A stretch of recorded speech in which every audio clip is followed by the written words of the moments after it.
हमारे आज की कहानी एक कॉलोनी से शुरू होती है। इस कॉलोनी में हम सबसे पहले सैंडी और उसके पति हैरी से मिलते हैं।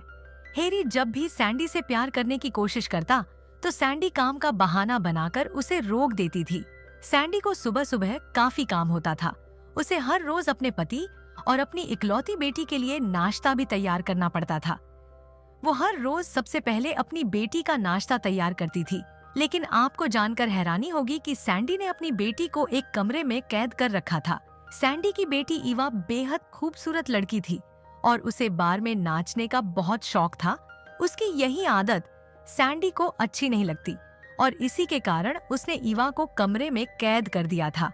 आज भी जब सैंडी उसे नाश्ता देने आती है तो उन दोनों में जोरदार बहस शुरू हो जाती है। ईवा अपनी माँ से कह रही थी कि तुम मुझे कैद करके नहीं रख सकती, ये सरासर गलत है, लेकिन सैंडी उसे समझाते हुए कहती है कि तुम जो बार में नाचती हो वो सरासर गलत है। ये शोर सुनकर हैरी भी वहां आ जाता है। वो हमेशा की तरह अपनी बेटी को प्यार से समझाकर कहता है, तुम्हारी नाचने की आदत के कारण सभी हमारा मजाक उड़ाते हैं। मगर काफी समझाने पर भी जब ईवा अपनी गलती नहीं मानती तो सैंडी गुस्से में आकर वहां से चली जाती है। उसके जाने के बाद हैरी भी बाहर आकर कमरे को लॉक कर देता है। इसी बीच एक आदमी सैंडी के सामने आकर कहता है कि मैं आपकी बेटी का बहुत बड़ा फैन हूँ, लेकिन सैंडी उसे अपनी बेटी से दूर रहने की सलाह देती है। आज सैंडी का मन इतना खराब हो चुका था कि हैरी को छोड़कर अकेली ही काम पर जाती है। अब बात करते हैं इस कॉलोनी की। यहाँ सैंडी अपने परिवार के साथ रह रही थी। इस कॉलोनी के लोग दो ग्रुप्स में डिवाइड थे। एक ग्रुप में वह लोग थे जो जिस्म की प्यास बुझाने के लिए कुछ भी कर सकते थे और इनके ग्रुप का नाम कोलियस था। सैंडी की बेटी ईवा और उसके फैन इसी ग्रुप में थे। दूसरे ग्रुप में वह लोग आते थे जो जिस्म की प्यास की जगह मन की शांति को आगे रखते थे और इनके ग्रुप का नाम न्यूट्रस था। सैंडी और उसका पति हैरी इसी ग्रुप में थे। फिर सैंडी की गाड़ी में इसी खराब हो जाती है, जिस कारण रोड पर जाम लग गया था। वो अपनी गाड़ी से बाहर निकलकर लोगों को समझाने लगती है, लेकिन लोग उसका और उसकी गाड़ी का मजाक उड़ाते हैं। इसी बीच सैंडी के पास एक गाड़ी गुजर रहा था और उसमें रखा सामान सैंडी के सिर पर लगता है, जिससे सैंडी बेसुध सी हो गई थी।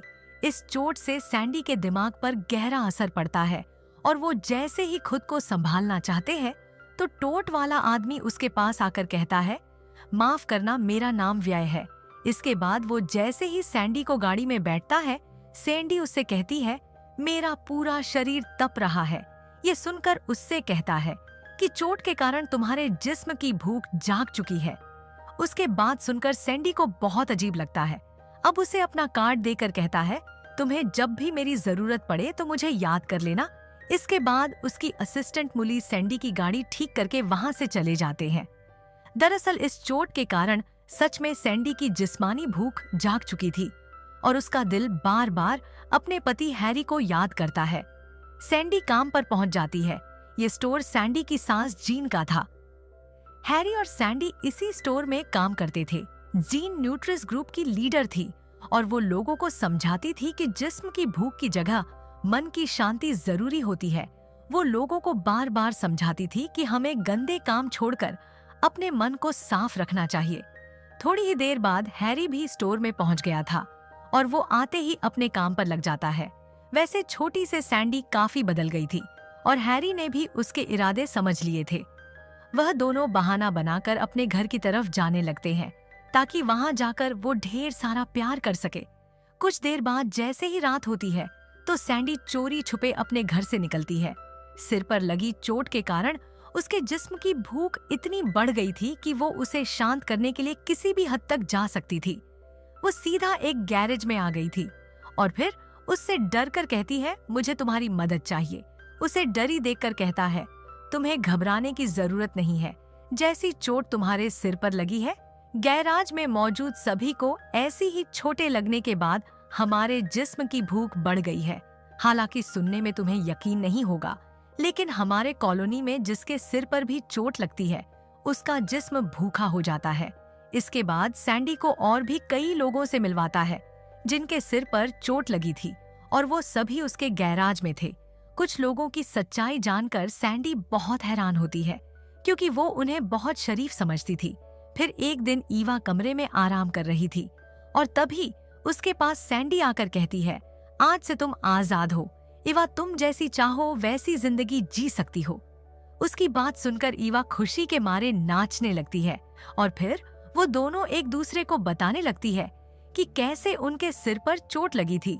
इसके बाद वो दोनों फैसला करती है कि वो जिंदगी उनके साथ बिताएगी। थोड़ी ही देर में सैंडी और ईवा बार में पहुंच जाती है, जहां ईवा को देखकर उसके फैन खुशी के मारे पागल हो जाते हैं। ईवा कपड़े उतार देती है। इसी बीच जीन भी यहाँ पहुंच गई थी, क्योंकि उसने डियो रीबा को बाहर में आते ही देख लिया था। ईवा को सभी के सामने बिना कपड़ों के नाचते देखकर वो बहुत दुखी होती है। वो जल्दी जल्दी ईवा के पास जाकर उसके ऊपर एक जाल फेंकती है और उसी पल बार में कुछ लोग आपस में लड़ पड़ते हैं। इस लड़ाई में वो लोग एक दूसरे पर बोतल मारने लगते हैं, जिनमें से एक बोतल सैंडी के सर पर आकर लगती है। इस चोट के बाद सैंडी नॉर्मल हो गई थी, जहां कह लीजिए कि घर में आज हैरी और जीन ने अपना फैमिली डॉक्टर बुलाया हुआ था ताकि वो सैंडी और ईवा का इलाज कर सके। डॉक्टर सैंडी को चेक करने के बाद जीन को बताता है कि सैंडी बिल्कुल ठीक है, लेकिन ईवा से बात करने के बाद वो उसे दबा देने का फैसला करता है। वो जैसे ही उसे दबा देने लगता है तो तभी ईवा के सिर पर छड़ का टुकड़ा गिरता है और वो भी नॉर्मल हो जाती है। कुछ देर बाद जीन और उसका पूरा परिवार एक सभा में आते हैं। जिस सभा न्यूटरस पर मिक्स ग्रुप में थे, लेकिन उन्होंने अपने ऊपर काबू पा रखा था और आज वो बिल्कुल नॉर्मल लाइफ जी रहे थे।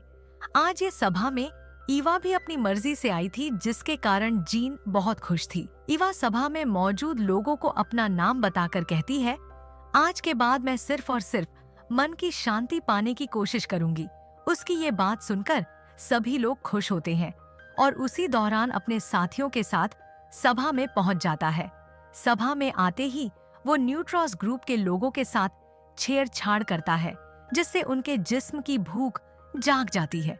देखते ही देखते पूरी सभा का माहौल बिगाड़ दिया था और आखिर में सभी लोग ईवा की तरफ बढ़ने लगते हैं ताकि वो उसे पकड़कर अपने जिस्म की भूख मिटा सके। आखिर में हैरी किसी तरह अपने परिवार को बचाकर बाहर आने की कोशिश करता है। उसी दौरान सैंडी के सिर पर चोट लगती है, जिसके बाद हैरी उसे वहीं छोड़कर भाग जाता है। थोड़ी ही देर बाद जीन अपने परिवार के साथ अपने स्टोर तक पहुंच गई थी, जहां न्यूट्रॉस ग्रुप के लोग उसका इंतजार कर रहे थे। वो जल्दी जल्दी स्टोर में आकर उनसे कहती है, मैंने तुम सभी को इसलिए यहाँ बुलाया है क्योंकि आज कोलियस ग्रुप के लोगों ने हमारी सभा खराब कर दी थी। अब वो पूरे कॉलोनी में गंध मचाने की कोशिश करेंगे और हमें उनका मुकाबला करना ही होगा। कुछ देर बाद कोलियस ग्रुप के लोग ईवा को अपने ग्रुप में बुलाता है, मगर ईवा उनकी बात नहीं मानती और उन्हें वहां से चले जाने को कहती है। अब वो लोग गुस्से में आकर स्टोर में तोड़ फोड़ करना शुरू कर देते हैं और इसी बीच ईवा के सिर पर चोट लगती है। इस चोट ने ईवा को फिर से बदल दिया था और वो फिर नाचना शुरू कर देती है। ईवा को बदला देख जीन और हेरी बहुत दुखी थे। सच बात तो ये थी कि हेरी और जीन को छोड़कर पूरा कॉलोनी बदल गया था। अब पूरे कॉलोनी में सिर्फ एक ही ग्रुप के लोग थे और इस ग्रुप का नाम मिंक्स था। कहानी यहीं पर खत्म हो जाती है और आपको हमारी कहानी कैसे लगी कमेंट में जरूर बताएं।